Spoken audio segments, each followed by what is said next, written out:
ஸ்கிரீன்ல தெரியிற இந்த பிளேயர் யாருன்னு உங்க எல்லாருக்கும் நல்லா தெரிஞ்சிருக்கும். இவர தான் லாஸ்ட்டா நடந்த ஏசியா கப்புக்கு முன்னாடி ஃபார்மர் பாகிஸ்தான் பிளேயர் ஒருத்தரு பும்ராவ 6 பாலுக்கு 6 சிக்ஸ் அடிப்பாரு அப்படின்னு சொல்லியிருந்தாரு. அவரு கொஞ்சம் அப்படியே மாத்தி சொல்லிட்டாரு. இந்த ஏசியா கப்ல 6 டக் ஆவாரு அப்படின்றத தான் மாத்தி 6 சிக்ஸ் அடிப்பாரு அப்படின்னு சொல்லிட்டாருன்னு நினைக்கிறேன். இந்த அளவுக்கு தான் இந்த சீசன் ஆடிட்டு இருந்தாரு.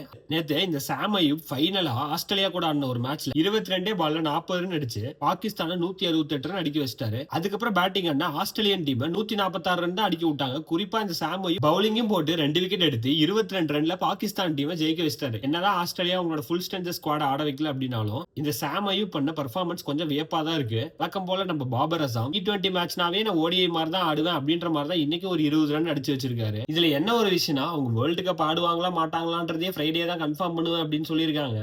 ஆனா எதுக்கு ஆஸ்திரேலியா கூட தேவையில்லாம சீரியஸ் ஆடிட்டு இருக்காங்க அப்படின்னு எனக்கு தெரியல. இந்த கேமரன் கிரீனை நம்பி KKR டீம் 25.2 கோடி இன்வெஸ்ட் பண்ணி வச்சிருக்காங்க. அவனுமே ஓடிஐ மேட்ச் தான் ஆடி வச்சிருக்கான். 36 ரன் 31 பால் அப்படின்ட்டு. நீங்க கமெண்ட்ஸ்ல சொல்லுங்க இந்த பாகிஸ்தான் டீம் வேர்ல்டு கப் ஆடுவாங்களா மாட்டாங்களா இல்ல பங்களாதேஷ் வச்சு ரீப்ளேஸ் பண்ணிடுவாங்களா அப்படின்ட்டு. மாதிரி கிரிக்கெட்டிங் அப்டேட்லாம் தெரிஞ்சுக்க சப்ஸ்கிரைப் பண்ணிக்கோங்க.